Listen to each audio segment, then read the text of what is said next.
दाम दंड भेद, नीती कुठे नेते, शह काट शह, आरोप प्रत्यारोपांच्या फेरी, निवडणुकीचं महाकवरेज पहा कुठेही कधीही केव्हाही जी अविरत महायुद्ध महाराष्ट्राचे 2014. सत्याची जाण हीच आमची शान या तत्वावर चालणाऱ्या जी अविरत इंटरनेट न्यूज मध्ये मी नेहा पद्मने आपल्या सगळ्यांचं स्वागत करते. आता पाहूयात सविस्तर घडामोडी. विधानसभा निवडणुकीत जागा वाटपावरून शिवसेना भाजप आणि काँग्रेस राष्ट्रवादी या दोघांमध्ये रस्सीखेच निर्माण झाल्याने महायुतीत व आघाडीत जागा वाटपांचा तिढा कायमच आहे. लोकसभा निवडणुकीतील मोदी लाटेवर महाराष्ट्रात सत्ता मिळेल या आशेवर भाजपचे राष्ट्रीय आणि राज्यातील नेते मंडळी आहेत. त्यामुळे भाजपने शिवसेनेकडे 135 जागांची मागणी केली आहे. शिवसेना 150 जागा लढवण्यावर ठाम आहेत. शिवसेनेने 138 जागा सोडण्याची तयारी दाखवली आहे, पण त्यात आरपीआय आणि मित्र पक्षांनाही यातून जागा सोडायच्या आहेत. त्यामुळे भाजपच्या वाट्याला गेल्या निवडणुकीत लढवलेल्या 119 जागाच येणार आहेत. आघाडीतील जागा वाटपाचा गोंधळ अजूनही शमलेला नाही. राष्ट्रवादी काँग्रेस निम्म्या जागांच्या मागणीवर अडून बसलीये. काँग्रेस निम्म्या जागा सोडण्यास तयार नाही. त्यामुळे दोन्ही पक्षांमध्ये स्वबळावरच लढण्याची भाषा बोलली जाते. विधानसभा पोटनिवडणुकीत काँग्रेस पक्षाला यश मिळाल्याने राष्ट्रवादी काँग्रेस दूर जाईल याबाबत साशंकता निर्माण झालीये. उत्तर प्रदेश, राजस्थान आणि गुजरात येथील विधानसभा पोटनिवडणुकीत भाजपला चांगला झटका सहन करावा लागलाय. महायुतीत जागा वाटपावरून शिवसेनेला कोंडीत पकडणाऱ्या भाजपाने नरमाईची भूमिका घेतलीये. महायुतीतील जागा वाटपाचा तिढा सुटण्याची शक्यता निर्माण झालीये. येऊरहून ठाण्याकडे येणाऱ्या टीएमटीच्या बसचा ब्रेक फेल झाल्याने रविवारी मोठी दुर्घटना टळली. पण या घटनेने टीएमटीचा ठिसाळ कारभार पुन्हा एकदा आपल्याला पाहायला मिळतो. 1989 मध्ये ठाणे महापालिकेची परिवहन सेवा सुरू झाली. भ्रष्टाचार, अनियमितता अशा अनेक कारणांमुळे टीएमटी नेहमीच चर्चेत राहिली. ठाणे शहर झपाट्याने विकसित होत असताना शहराचा कणा असलेली सेवा नियोजनाअभावी डबघाईला आलीये. टीएमटी म्हणजे एक मोठा प्रश्नचिन्ह आहे ठाणेकरांसमोर.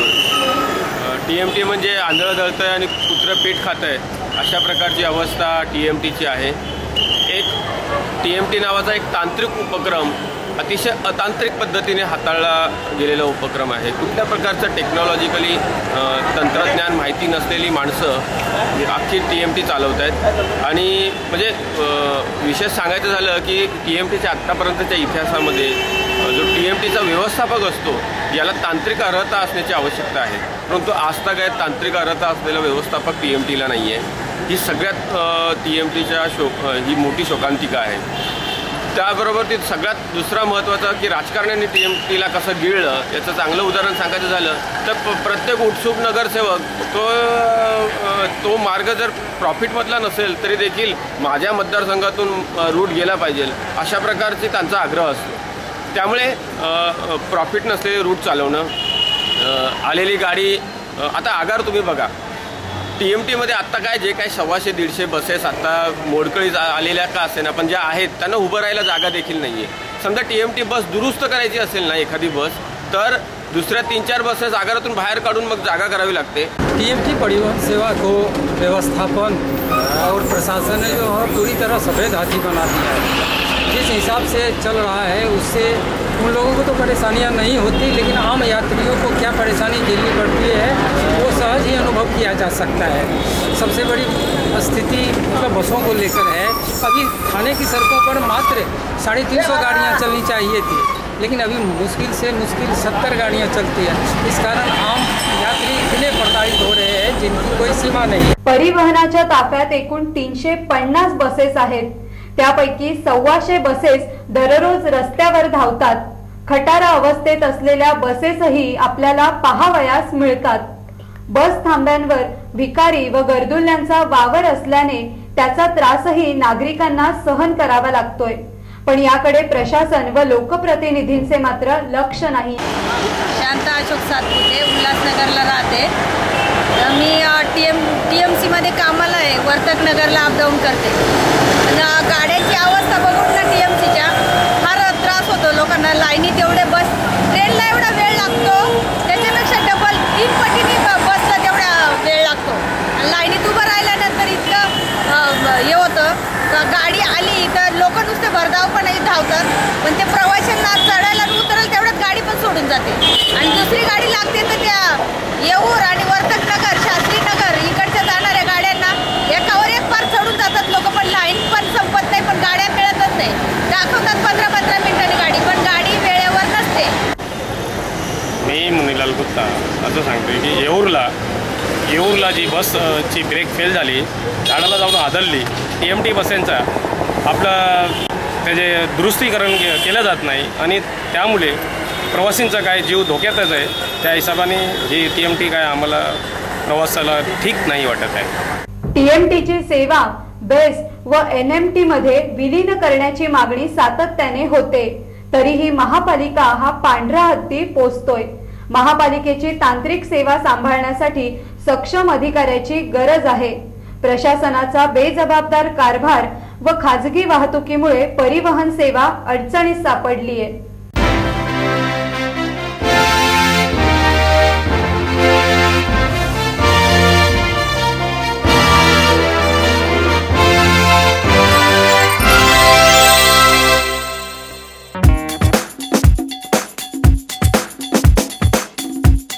कोण जिंकणार, कोण हारणार, कुणाची प्रतिष्ठा पणाला लागणार, पहा महायुद्ध महाराष्ट्राचे 2014. कुठेही, कधीही, केव्हाही, जी अविरत. कल्याण डोंबिवली परिसरात 4 विधानसभा मतदारसंघ येतात. भाजप व मनसेचे वर्चस्व असलेल्या या मतदारसंघांची निवडणूक प्रतिष्ठेची बनली आहे. डोंबिवली हा भाजपचा बालेकिल्ला म्हणून ओळखला जातो. रवींद्र चव्हाण हे आमदार आहेत. चव्हाण यांनी आमदारकीच्या काळात अनेक कामे केल्याने या मतदारसंघावर त्यांचा ठसा उमटला आहे. उपमहापौर राहुल दामले हे सुद्धा भाजपाकडून इच्छुक आहेत. त्यामुळे चव्हाण व दामले यांच्यात चुरस निर्माण झाली आहे. 2009च्या निवडणुकीत मनसेचे उमेदवार राजेश कदम यांनी चव्हाण यांना चांगलीच टक्कर दिली होती. यावेळी मनसेकडून कदम यांच्याबरोबर माजी आमदार हरिश्चंद्र पाटील, माजी विरोधी पक्षनेते मंदार हळवे इच्छुक आहेत. काँग्रेसने हा मतदारसंघ रिपाईसाठी सोडला होता. यंदा विरोधी पक्षनेते विश्वनाथ राणे यांच्यासारखा तगडा उमेदवार काँग्रेसकडे असल्याने काँग्रेस स्वतः मैदानात उतरण्याच्या तयारीला लागलीये. कल्याण ग्रामीण भागात शिवसेनेचे वर्चस्व असतानाही मनसेने हा मतदारसंघ खेचून घेतलाय. मनसेचे आमदार रमेश पाटील हे या मतदारसंघाचे प्रतिनिधित्व करीत आहेत. शिवसेनेत उमेदवारी मिळविण्यासाठी स्पर्धा लागलीये. ज्येष्ठ नगरसेवक रमेश म्हात्रे, स्थायी समितीचे सभापती दीपेश म्हात्रे, माजी नगरसेवक राजेश मोरे, सुभाष भोईर हे उमेदवारीच्या रिंगणात आहेत. काँग्रेसकडून गंगाराम शेलार, संतोष केणे हे इच्छुक आहेत. शिवसेना व मनसेची लढाई रंगतदार झाल्याने शिवसेनेची उमेदवारी कोणाला मिळणार याकडे सगळ्यांचेच लक्ष लागले आहे. कल्याण पश्चिम मतदार संघ मनसेच्या ताब्यात आहे. प्रकाश भोईर हे आमदार आहेत. मागील निवडणुकीत भाजपचे मंगेश गायकर यांनी बंडखोरी केल्याने मनसेच्या विजयाचा मार्ग मोकळा झाला होता. यंदा शिवसेनेत उमेदवारी मिळविण्याची चुरस लागली आहे. शिवसेनेचे शहर प्रमुख विजय साळवी, गटनेता रवींद्र पाटील, माजी महापौर वैजयंती घोलप, प्रकाश पेणकर हे इच्छुक आहेत. काँग्रेसकडून सचिन पोटे, अलका औलसकर, प्रकाश मुथा उमेदवारीच्या रिंगणात आहेत. शिवसेना व काँग्रेसचा उमेदवार कोण असेल यावरच निवडणुकीतील रंगतदारपणा ठरणार आहे. कल्याण पूर्व मतदारसंघातून गणपत गायकवाड हे अपक्ष आमदार म्हणून निवडून आले. गायकवाड यांनी राष्ट्रवादी काँग्रेसला समर्थन दिलं होतं. सध्या गायकवाड हे शिवसेनेच्या वाटेवर आहेत. शिवसेनेतून उमेदवारी मिळावी यासाठी माजी महापौर रमेश जाधव, संजय गायकवाड यांनी मोर्चे बांधणी केली आहे. आमदार गायकवाड यांच्या प्रवेशास स्थानिक शिवसेना पदाधिकाऱ्यांकडून विरोध होत असल्याने त्यांचा प्रवेश लांबणीवर पडलाय. त्यामुळे शिवसेनेकडून उमेदवारीची माळ कोणाच्या गळ्यात पडणार हे आता लवकरच कळणार आहे. याचबरोबर हे बातमीपत्र इथे संपले. नमस्कार.